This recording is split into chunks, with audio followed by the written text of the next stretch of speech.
fact, if I recall, and I could go back and read it again, I don't want to do that. I'm tired of reading the darn thing. It talks about a time period under which it would take before the passages through the Strait of Hormuz is back to pre-war levels. So it's not going to happen overnight like the president said. Yes, we saw last night, and for sure, if this thing is signed on Friday, I think once again, in anticipation of things returning, the price of oil will fall once again. That's my prediction. And that'll be great. And the president can tout that. And by the way, if things go south after that, well, he's got his piñata already hanging from the ceiling of the Oval Office, and that piñata is in the shape of Bibi Netanyahu. If things go bad, he could just take that stick and slam that piñata. Take this, Bibi. Take that, Bibi. He already is doing that. So that provides him cover should things not work well, should the price of oil go back up because of hostilities between Israel and Iran. That's not my fault. That's Bibi's fault. You can blame those damn Israelis, or at least Bibi, for that.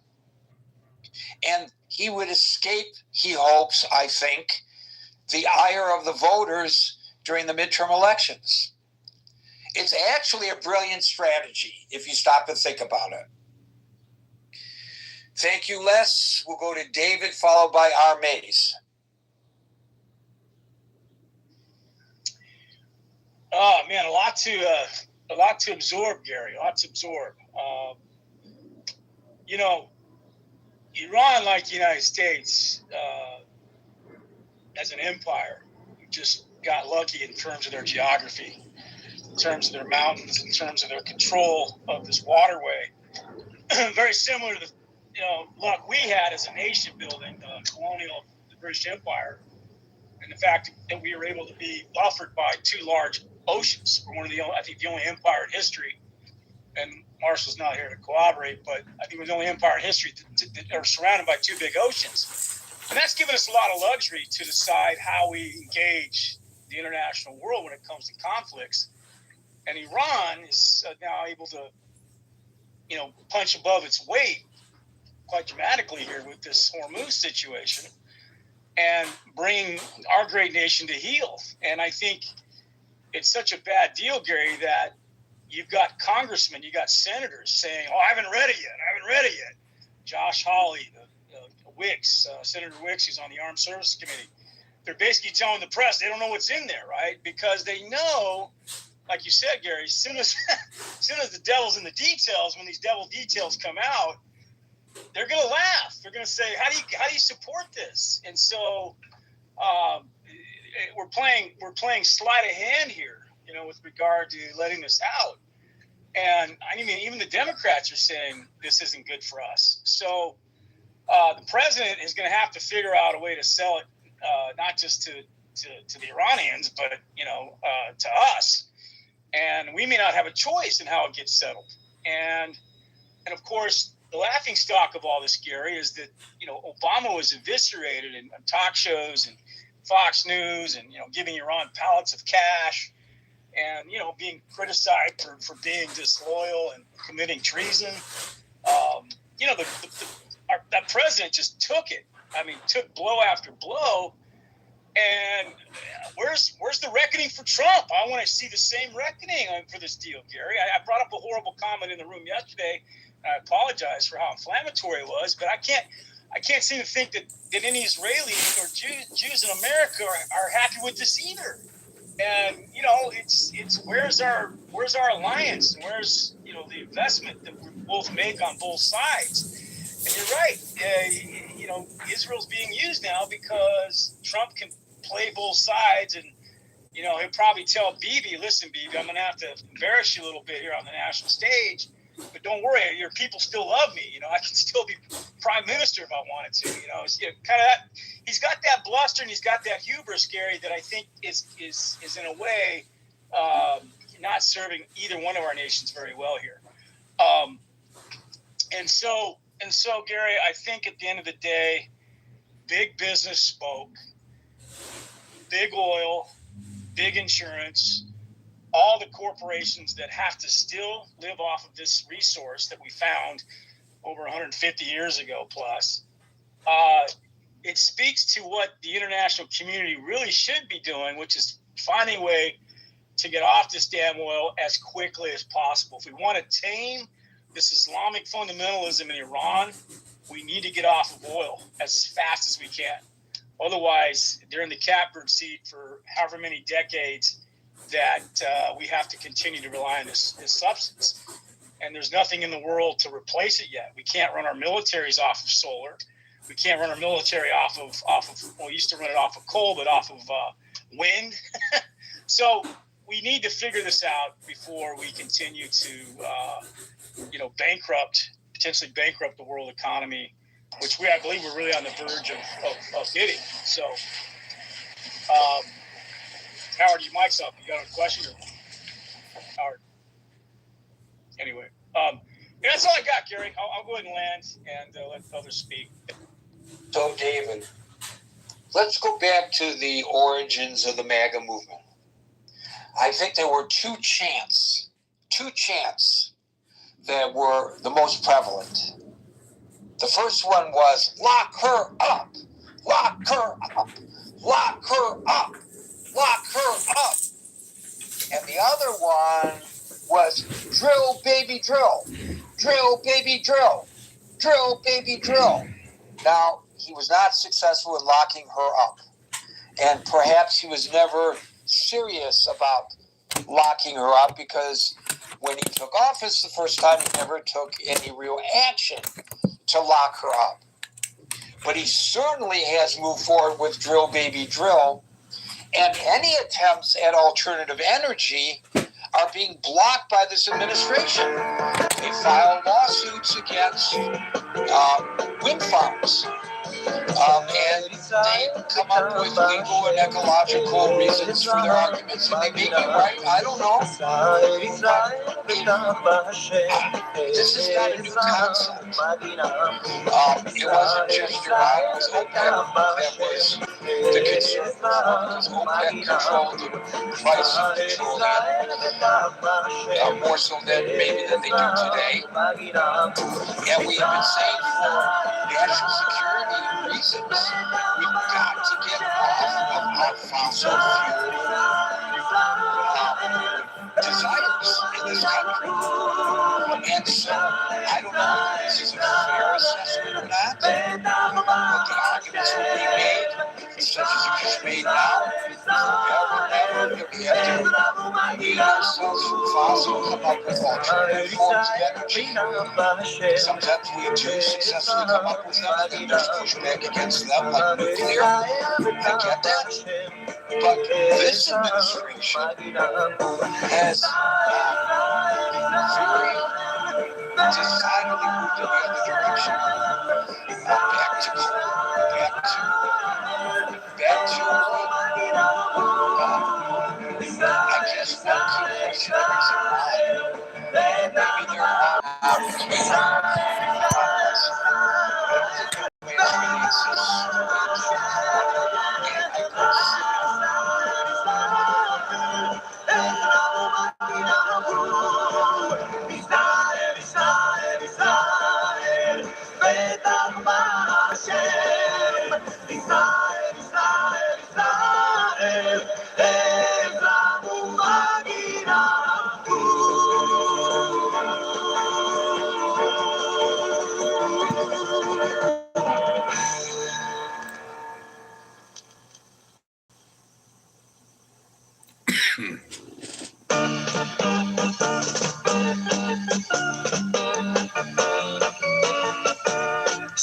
בשמחו, בשמחת תורה, ותנו כבוד לתורה.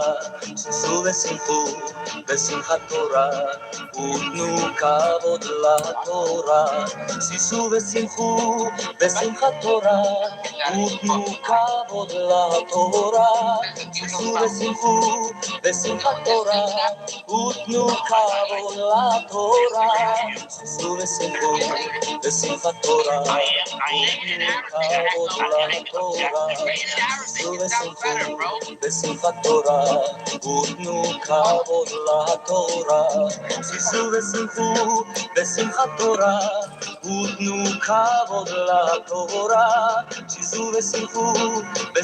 תורה, ותנו כבוד לתורה, שישו ושמחו בשמחת תורה, ותנו כבוד לתורה, שישו ושמחו בשמחת תורה, ותנו כבוד לתורה, שישו ושמחו בשמחת תורה, ותנו כבוד לתורה, שישו ושמחו בשמחת תורה, ותנו כבוד לתורה, שישו ושמחו בשמחת תורה, ותנו כבוד לתורה, שישו ושמחו, או שישו ושמחו, או שישו בשמחת תורה, שישו ושמחו, או שישו ושמחו, או שישו בשמחת תורה, שישו ושמחו בשמחת תורה, ותנו כבוד לתורה, שישו ושמחו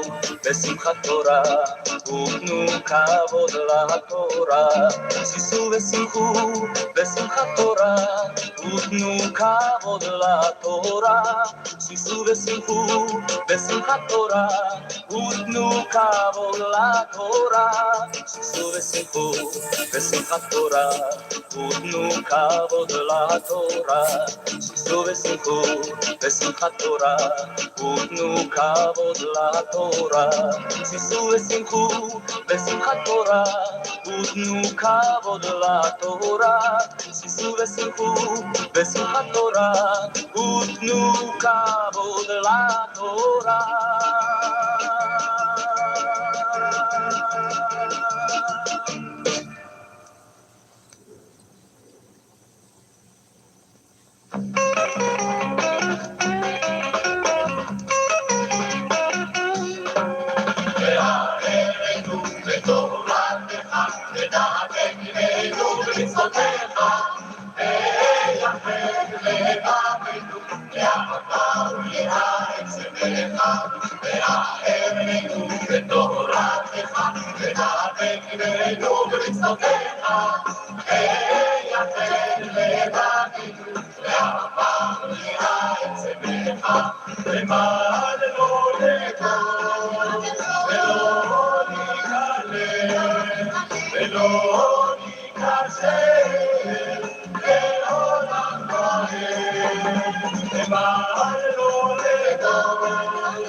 יברכך השם מציון כל ימי חייך ורבנים לבניך שלום על ישראל ורבנים לבניך שלום על ישראל ורבנים לבניך שלום על ישראל ורבנים לבניך שלום על ישראל יברכך השם מציון ויברכו ירושלים יברכך השם מציון כל ימי חייך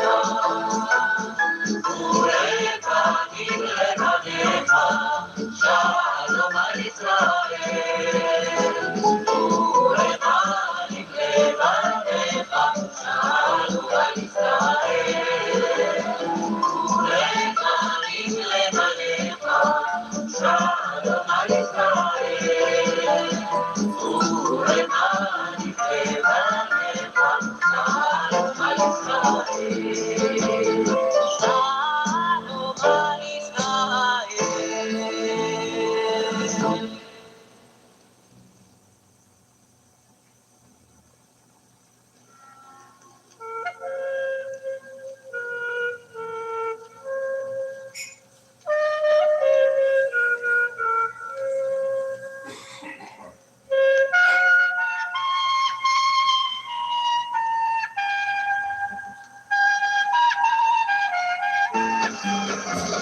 נשיר ידעתי שר ליבנו, נשיר הזמר אדוני, מבשר את שירתנו, הרוח אל תסדות הרים.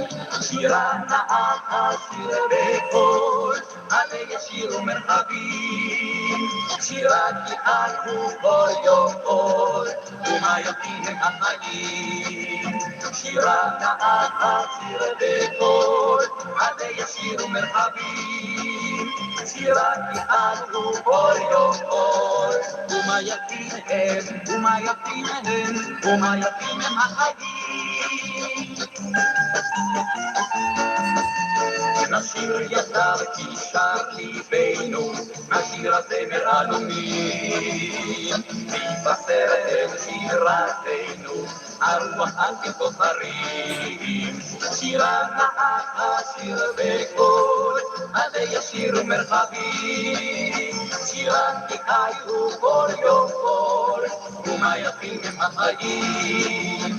שירה נאה אשיר בקול, עלי ישירו מרחבים, שירת יעלו כל יום אור, ומה יפים הם, ומה יפים הם, ומה יפים הם החיים.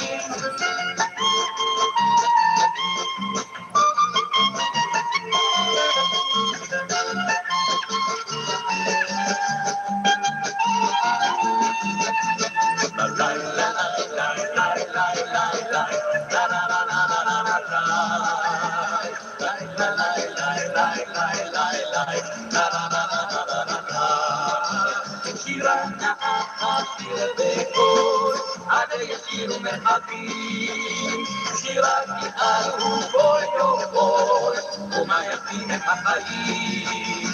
שירה נאה אשיר בקול, עלי ישירו מרחבים, שירת יעלו כל יום אור, ומה יפים הם, ומה יפים הם, ומה יפים הם החיים, ומה יפים הם החיים.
Kita